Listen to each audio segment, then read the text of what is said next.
संचालकाच्या मनोगतामध्ये मी आपले बँकेचे संचालक माननीय निमित्तरावजी करतात. त्यानंतर पुढे श्री विश्वनाथ शाळांच्या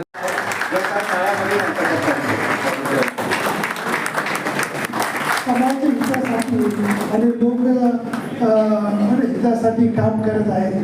त्यांना हातभार लावणं, त्यांच्या कार्यासाठी त्यांना मदत करणं हे सुद्धा आपल्या समाजाचं एक काम आहे. कारण या पंथी आता चांगल्या रीतीने टिकून राहिलं पाहिजे, तरच मे बी ह्या दुसऱ्याला अजून आधार देतील, दुसऱ्याला अजून पंथ पेटत जाते आणि पुन्हा जो सहकाराचा जो उजेड होता तो महाराष्ट्रामध्ये पुन्हा उजळून दिले याची मला खात्री आहे.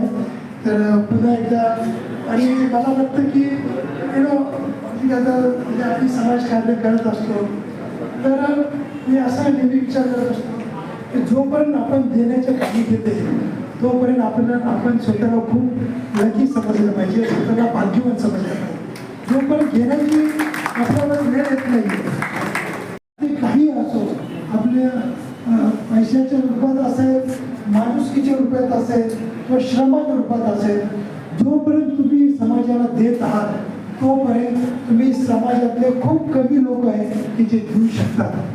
घेणारे खूप अशा थोडी उपस्थित असलेले आमचे गरवाऱ्याचे उद्योग समूहाचे सर्व कर्मचारी मित्रमंडळी आज उपस्थित होऊन खूप आनंद वाटतोय. मित्र, हा आर्थिक अहवाल ह्या वर्षीचा एक आगळा वेगळा व प्रत्येक वर्षी बँकेची होत असलेली प्रगती यातून तुमच्या लक्षात आलंच असेल. मित्र, आपण याआधी आपल्या बँकेमार्फत अण्णासाहेब आर्थिक विकास मागास यामधूनही बऱ्याच स्थायिक केलेल्या आहे. बरेच लोकांनी यातून कर्ज घेतलेले आणि ते यातून उद्योगधंदे करून व्यवसाय करून मोठे होत आहे. तसेच यासाठी आता यावेळेस पर्यटन संचालनालय यांनी एक वेगळी योजना महिलांना केंद्रित करून सनी एक समोर ठेवलेली आहे. त्यामधून महिलांना अण्णासाहेब आर्थिक विकास याप्रमाणेच तशी एक संधी त्यांना असे आमचे उकिरडे साहेब आजच्या या विशेष कार्यक्रमाला या ठिकाणी आवर्जून उपस्थित असलेले MGMचे आदरणीय डॉक्टर सूर्यवंशी साहेब, या ठिकाणी उपस्थित असलेले शिंदे साहेब, या ठिकाणी उपस्थित असलेले जगताप साहेब, ज्यांचा आपण विशेष असा सत्कार या ठिकाणी केलेला आहे.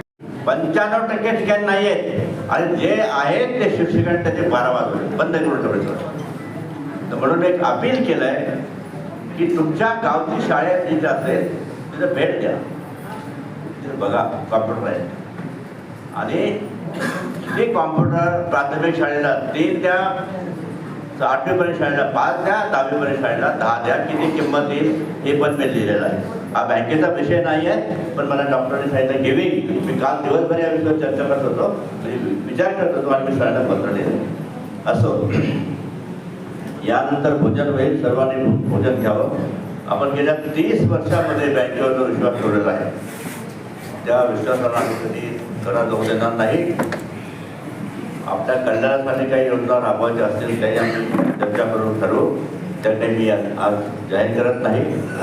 एवढं माझं मी मनोगत व्यक्त करतो. मला सर्वांना अशी विनंती करायची आहे की आपली बँक ही महाराष्ट्रामध्ये मोठी बँक आहे. आपण कधी लहान राहायचं नाही, आपण मोठं होण्यात झाला. आदरणीय JK दादांनी स्थापन केलेली ही बँक आज एक मोठ्या वृक्षामध्ये, वटवृक्षामध्ये याचं रूपांतर होत आहे. पण तो सभासद असतील, कर्मचारी असतील, यांचं सहकार्य याला लागतच असतं. पण तो वेगवेगळ्या बँका वेगवेगळ्या पद्धतीनं काम करत असताना आपली बँक सुद्धा स्वतंत्र कार्यपद्धतीनं काम करत आलेली आहे. पण डिपॉझिट असेल, कर्ज असेल, या सगळ्यामध्ये आपापल्या पद्धतीनं बँकेने काही निर्णय चांगल्या पद्धतीनं घेतलेले आहेत. पण तो चांगल्या पद्धतीने घेतलेले असले तरी आणखी ही बँक सक्षम झाली पाहिजे, भक्कम झाली पाहिजे, मजबूत झाली पाहिजे, मोठी झाली पाहिजे. सर्वसामान्य माणसाला याचा आधार मिळाला पाहिजे. मग आपले CEO असतील, संजय आवटे साहेब यांच्या माध्यमातून सगळे कर्मचारी असतील, वार्षिक सर्वसाधारण सभा काय सांगाल त्याबद्दल? लोकविकास बँकेची 30वी सभा आहे. बँकेला सुरू होऊन 20 वर्ष झालेले आहे आणि आम्हाला आनंद आहे. बँकेची प्रगती होते. आम्ही जवळजवळ आतापर्यंत 3-4 लाख लोकांना कर्ज दिलं आहे. 4 लाख लोकांना आणि त्यांच्या कुटुंबांना स्वावलंबी केलं. एका कुटुंबामध्ये सरासरी 5 कुटुंब जरी झाले आपण तर आम्ही 15 ते 20 लाख कुटुंबांना मदत केलेली आहे. आणि आम्हाला अभिमान आहे की आमची बँक प्रगतीपथावर आहे आणि आपल्याला आणखी प्रगतीपथावर जायचं आहे. लोक राष्ट्रीयकृत बँकेकडे जात नाही. त्यांचं व्याजदर वास्तविक कमी आहे. लोक इतर बँकांकडे जात नाही पण आमच्या बँकेकडे येतात. त्याचं कारण असं आहे की आम्ही सर्वसामान्य व्यक्तीला उपलब्ध आहोत. त्यांचं ऐकून घेतो आणि त्यांना मदत करतो. राष्ट्रीयकृत बँकेमध्ये श्रीमंत लोकांना कर्ज मिळतं, गरीब लोकांना कर्ज मिळत नाही. तर हा मुद्दा आमच्या लक्षात आला म्हणून आम्ही बँकेतर्फे सर्वांना मदत करण्याचा प्रयत्न करतो. यावर्षी आम्ही बँकेला 12% डिव्हिडंड लाभांश सभासदांना मिळावा म्हणून रिझर्व्ह बँकेला शिफारस केलेली आहे. ते लवकरच मंजूर होईल.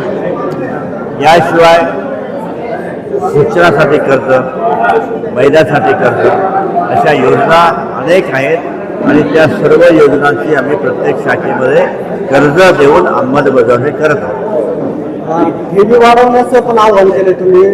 ठेवी आता आम्ही असं करणार आहोत की आमच्या बँकेचे जे सभासद आहेत त्यापैकी जे मध्यमवर्गीय आणि उच्च मध्यमवर्गीय अशा काही सभासदांची यादी करणार आहोत. त्यांना भेटणार आहोत, त्यांना अपील करणार आहोत, विनंती करणार आहोत की आपल्या बँकेमध्ये तुमचं डिपॉझिट सुरक्षित आहे.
याशिवाय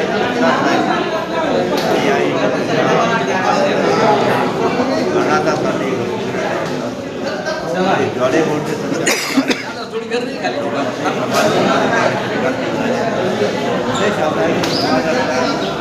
चांगल्या व्यक्तींची ओळख समाजाला व्हावी, समाजासमोर ते आदर्श राहावेत.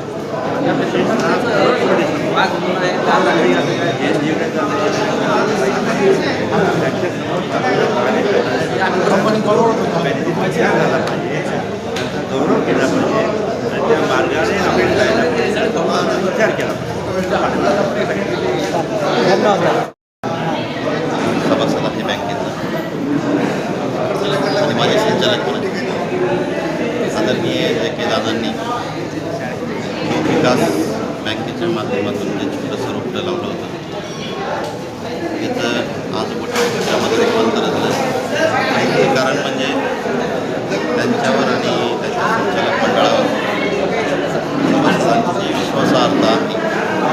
त्यामुळं हे वटवृक्षामध्ये रूपांतर झालं आणि त्यांच्या माध्यमातून प्रत्येक गरीब कष्टकरी छोटे छोटे उद्योजक चांगले कर्जदार ज्यांना कधी कर्ज उपलब्ध असतं सर्वसाधारण माणसाला कधी बँकेमध्ये काही कर्ज उपलब्ध असतं तर कारण असं ते आपली बँक सर्वसामान्याची बँक आहे आपण